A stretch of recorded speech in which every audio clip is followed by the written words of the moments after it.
Hello student. तो आज हम लोग कक्षा 10 बायोलॉजी में अध्याय नंबर 7 जिसका नाम है नियंत्रण समन्वय, इसके बारे में अध्ययन करेंगे। ठीक है बच्चों। तो इसमें जो पहला हेडिंग है वो है उद्दीपन। उसके में हम पढ़ते हैं कि हमारे जीव शरीर को जितने भी बाहरी आंतरिक परिवर्तन होता है उन परिवर्तनों का आभास होना ही उद्दीपन कहलाता है। उसके बाद है अनुक्रिया। उद्दीपन के फलस्वरूप हमारे शरीर में जो कुछ भी परिवर्तन होता है, जो कुछ भी अंतर आता है, उन सभी परिवर्तनों को, अंतरों के आधार पर हमारा जो शरीर है किस तरह से रिएक्ट करता है, किस तरह से व्यवहार करता है। तो हमारे शरीर द्वारा उद्दीपन के फलस्वरूप किया गया व्यवहार अनुक्रिया कहलाएगा। ठीक है बच्चों। तो अनुक्रिया 3 प्रकार की होती है, ऐच्छिक, अनैच्छिक। ऐच्छिक और अनैच्छिक में ऐच्छिक जो होती है ये हमारे मस्तिष्क द्वारा, और जो अनैच्छिक होती है, प्रतिवर्ती होती है, वो हमारे मेरुरज्जु बेन मैरो द्वारा क्या हुआ है, नियंत्रित किया जाता है। उसके बाद हेडिंग है, हमने नोट्स में यहाँ पे 2 शब्द लिखा है, प्रतिक्रियाशीलता क्या होता है। तो अनुक्रिया करने की क्षमता, कितना जल्दी किसी भी उद्दीपन के फलस्वरूप हमारा बॉडी रिस्पॉन्स करता है, उसी को हम प्रतिक्रियाशीलता कहते हैं, उसकी क्षमता को। और समस्थैतिकता क्या है, किसी भी बाह्य परिवर्तन के फलस्वरूप हमारे शरीर में जो कुछ भी बदलाव होता है, जितना तेज़ी से बदलाव होगा उस परिवर्तन को हम लोग कहेंगे समस्थैतिकता। ठीक है बेटे। तो जीवों में नियंत्रण, ये अगला हेडिंग है कि जीवों में कैसे नियंत्रण किया जाता है।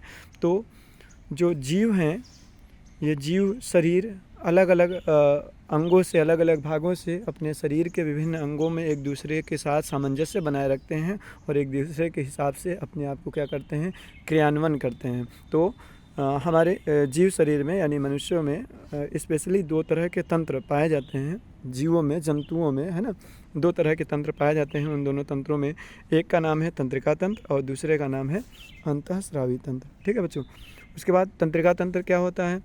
तो तंत्रिका तंत्र होता है, ये तंत्रिकाओं का एक जाल होता है, एक विशेष तरह की कोशिका होती हैं, जैसे हम तंत्रिका कोशिका कहते हैं, शॉर्ट में इसे अंग्रेजी में न्यूरॉन कहते हैं।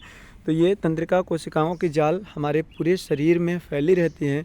इन जाल को, इन तंत्रिका कोशिकाओं मिल करके सूचनाओं को एक स्थान से दूसरे स्थान तक स्थानांतरित करती हैं, और इनका जो केंद्र बिंदु होता है वो मस्तिष्क होता है। मस्तिष्क का ही एक लंबा हिस्सा, 30% लगभग हिस्सा जो होता है वो मेरुरज्जु कहलाता है। ठीक है बच्चों।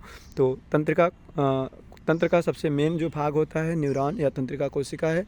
ये किसी भी मस्तिष्क या फिर तंत्रिका तंत्र की सबसे मेन इकाई होती है, जिसे हम न्यूरॉन कहते हैं ना। इसके कुछ भाग हैं, यहाँ पर फिगर है और उसके भाग है। तंत्रिका कोशिका के ये भाग हैं, डेंड्रान है, डेंड्राइट्स हैं, कोशिकाएँ है, केंद्रक है, तंत्रिकाक्ष है। ठीक है। तो ये जो चीज़ें हैं इन सबको हम क्या करेंगे, एक बार फिगर से बना लीजिएगा ये पूरा फिगर। उसके बाद क्या करेंगे आप उसके बारे में एक एक करके पढ़ाई करेंगे। एक्सान के अंत में जो होता है, ये एक्सान है, लास्ट वाला ये जो घुंटिया लिखा है साइनेप्स हैं, ये साइनेप्स एक्सान का अंत जो विद्युत आवेग को, यहाँ पर एक बहुत बड़ी घटना होती है कि इलेक्ट्रिकल इम्पल्स को केमिकल इम्पल्स में क्या किया जाता है, कन्वर्ट किया जाता है ना। वैद्युत आवेग रसायन के आवेग में बदलता है। ठीक है। तो इसी को हम सिनेप्स या फिर द्रुमिका या फिर घुंटियाँ कहते हैं। तंत्रिका के कुछ भाग हैं, जैसे यहाँ पर डेंड्राइट्स है, द्रुमिका कहते हैं, ये सूचनाओं को ग्रहण करने का काम करता है। डेंड्रान है जो सूचनाओं को एक रास्ता, है ना, सेल बॉडी तक पहुंचाने का काम करता है। कोशिकाएं क्या है, प्राप्त सूचनाओं को संग्रहित करता है। केंद्रक जो सूचनाएं ग्रहण की गई हैं उन सूचनाओं को निर्धारित पथ का चुनाव करता है ताकि उसे ऑब्जर्व कर सकें। एक्सॉन जो है ये सूचनाओं को एक रास्ता प्रदान करता है ताकि अगले शॉर्टकट रास्ता का देता है ताकि अगले न्यूरॉन तक सूचनाओं को भेजा जा सके। साइनेप्स क्या है, साइनेप्स एक तंत्रिका कोशिका का दूसरा का तंत्रिका कोशिका से जुड़ाव बिंदु होता है। ठीक है। उसके बाद ये अगला हेडिंग है, हमारे शरीर में तंत्रिका तंत्र का जो मुख्य हिस्सा होता है वो है न्यूरॉन। और न्यूरॉन, कई अलग अलग तरह के न्यूरॉन जो सूचनाओं को एब्जॉर्ब करते हैं वो मिल करके ग्राही रिसेप्टर्स का निर्माण करते हैं। तो ग्राही हमारे शरीर में तंत्रिका कोशिकाओं का, विशेष तरह की तंत्रिका कोशिकाओं का समूह होता है जो सूचनाओं को एब्जॉर्ब करके, अलग अलग तरह की सूचनाओं के प्रकार को रिसीव करके हमारे शरीर में पहुँचाने का कार्य करता है। इसमें से कुछ हैं आँख, कान, नाक, जीभ और त्वचा। तो आँख का जो काम है ये एक विशेष तरह की सूचना को इन्फॉर्म करता है जिसे देखना कहते हैं। कान में सुनना और शारीरिक संतुलन को मेंटेन करने का काम करता है। कान दूसरा जो काम है, हम लोगों को तो लगता है कि कान का जो काम है सिर्फ सुनने का, परंतु ये शारीरिक संतुलन को भी बनाए रखता है।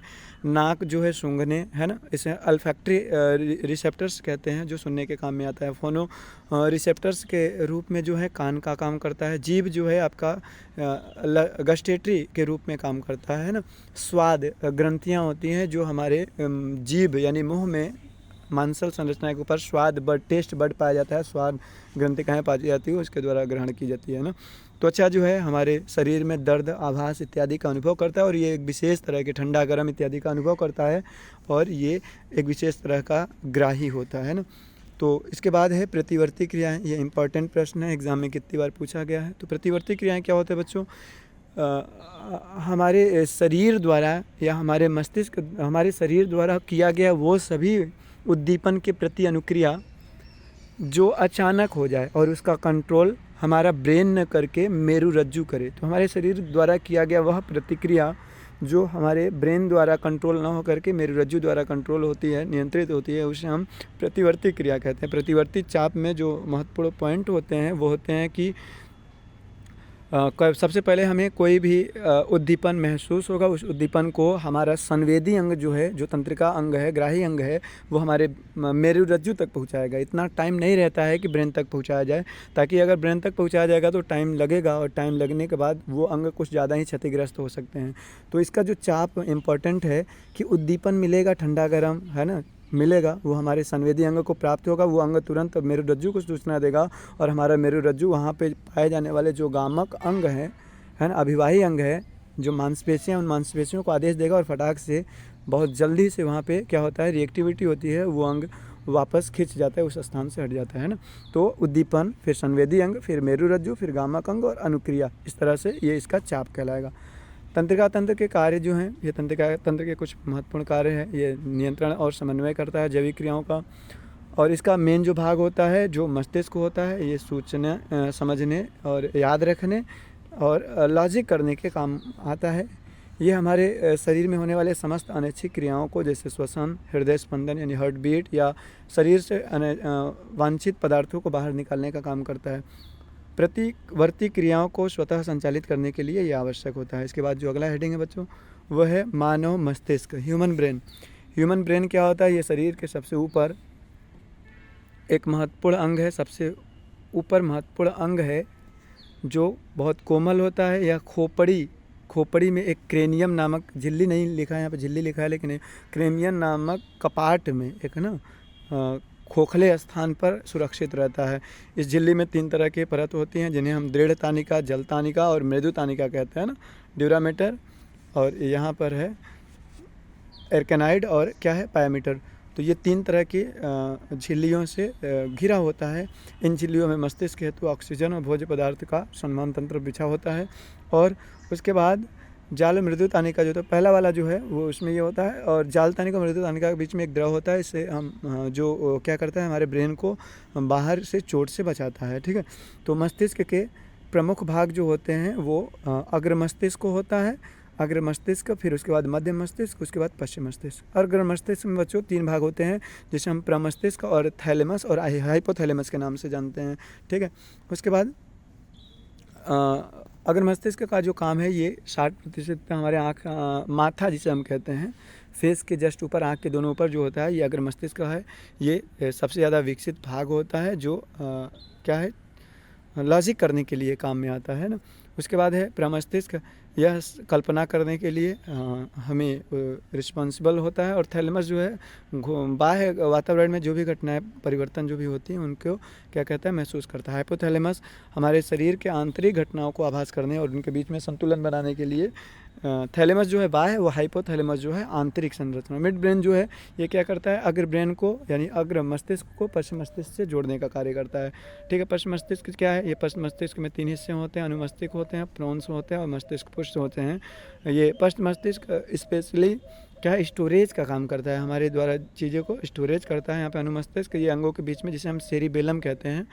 तो अलग अलग किताबों में अलग अलग तरह के क्लासिफिकेशन बताए गए होंगे, क्लासिफिकेशन बताए जाते हैं अलग अलग किताबों में। इसमें आपको परेशानी नहीं देखनी है, परेशान नहीं होना है, आपको क्या करना है, उस हिसाब से चीज़ों को देखते रहना है, ठीक है। तो बस समस्त नाम को और उसके क्रियाओं को हमें याद रखना है, किसके अंदर में कौन भाग है आप उससे, और अन्य किताबों में जो आपको भरोसेमंद लगे उससे आप क्या करेंगे देखेंगे। ठीक है, ये मस्तिष्क की संरचना है जिसे आप बना सकते हैं। अग्र मस्तिष्क, मस्तिष्क के 3 हिस्से हैं, ये शॉर्टकट में उनका रैखिक डायग्राम है। अग्र मस्तिष्क में 3 हिस्से हैं, मध्य मस्तिष्क हैं और ये पश्चिम मस्तिष्क में ना अनुमस्तिष्क, पोन्स और मेडुला ऑब्लांगेटा है। इनका जो काम है ये सभी चीज़ों को लिखा है, याद रखेंगे क्योंकि ऑप्शनल में यहीं से प्रश्न ज़्यादा बनते हैं। तो आप मन करें तो ये यहाँ से स्क्रीनशॉट ले लेते हैं। तो आगे आइए, मस्तिष्क वाला हिस्सा जब समाप्त होता है तो ह्यूमन में यानी जीवों में स्पेशली 2 तरह के नियंत्रणकारी अंग होते हैं। पहला जो था तंत्रिका तंत्र और दूसरा जो है अंतःस्रावी तंत्र। अंतःस्रावी तंत्र के अंतर्गत हार्मोन इसका जो मेन होगा। तंत्रिका तंत्र का जो मेन होता है वो होता है न्यूरॉन, और अंतःस्रावी तंत्र का जो होता है वो है हार्मोन। तो हार्मोन क्या होता है, ये एक विशेष समय में जंतुओं के शरीर में निर्मित होने वाला एक जटिल कार्बनिक पदार्थ है या जैविक पदार्थ है जो उनकी क्रियाओं को नियंत्रित करता है ना।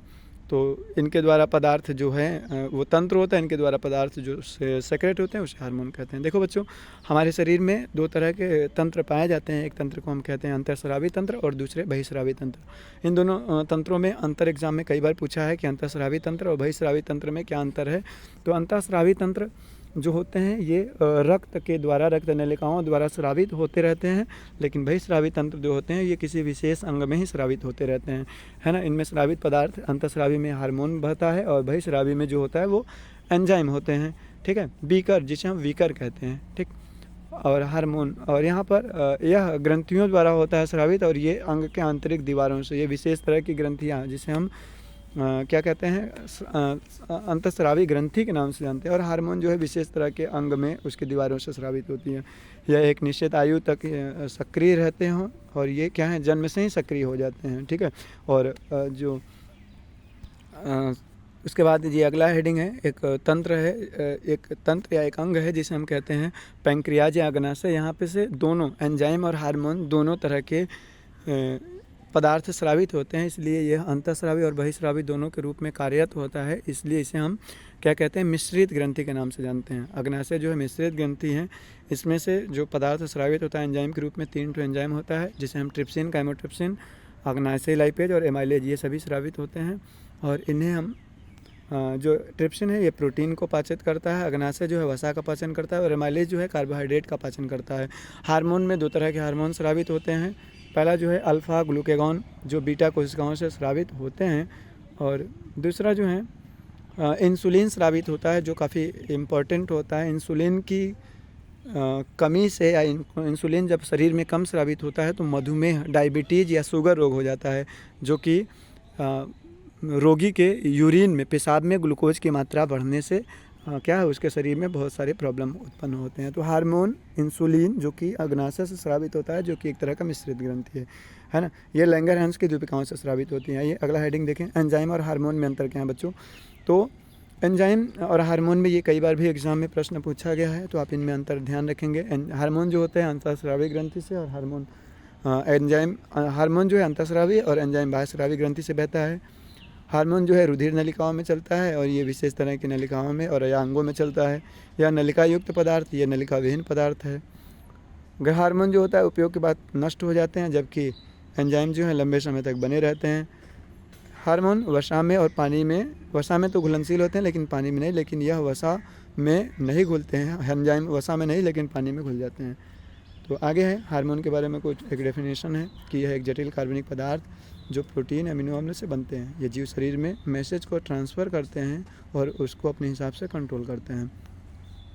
आगे उसके बाद जो अगला हेडिंग है यहाँ पर शरीर में पाए जाने विशेष तरह के हार्मोन है ना। यहाँ पर हार्मोनल ग्रंथि, कहाँ से वो हार्मोन स्रावित होते हैं, उसके बाद ये कहाँ पे ये हार्मोनल ग्रंथि पाए जाते हैं, इसमें से कौन कौन सा हार्मोन स्रावित होता है और इन हार्मोन के कार्य क्या हैं, और इनके कम बहने से कौन सा रोग होता है और अधिक बहने से कौन सा रोग होता है। तो आप इसे क्या करेंगे, आप अपना इसे आराम से एक बार हम इसे शॉर्ट कर देते हैं, फुल क्वालिटी में लेकर के आप इसका स्क्रीनशॉट ले लीजिएगा। ठीक है, तो ये काम की चीज़ें हैं। इसमें से सबसे ज़्यादा जो महत्वपूर्ण है वो है अग्नाशय से इंसुलिन का, है ना, और बाकी सभी चीज़ों को आप क्या करेंगे, पढ़ लेंगे। ठीक है, तो चलिए आगे चलते हैं। अब हम पौधों में समन्वय के बारे में पढ़ाई करेंगे। तो पौधों में समन्वय का जो है, हम इसमें कुछ बोलते वालते नहीं हैं। आप क्या करेंगे, इनको आप नोट डाउन कर लेंगे। हम आराम से इसको स्लो डाउन या स्लाइड करते हैं, आप इसे क्या करेंगे देख लेंगे, या फिर अगले वीडियो में हम इसको क्या करेंगे एक्सप्लेन कर देंगे। आप इसका स्क्रीनशॉट ले सकते हैं अगर मन करे तो।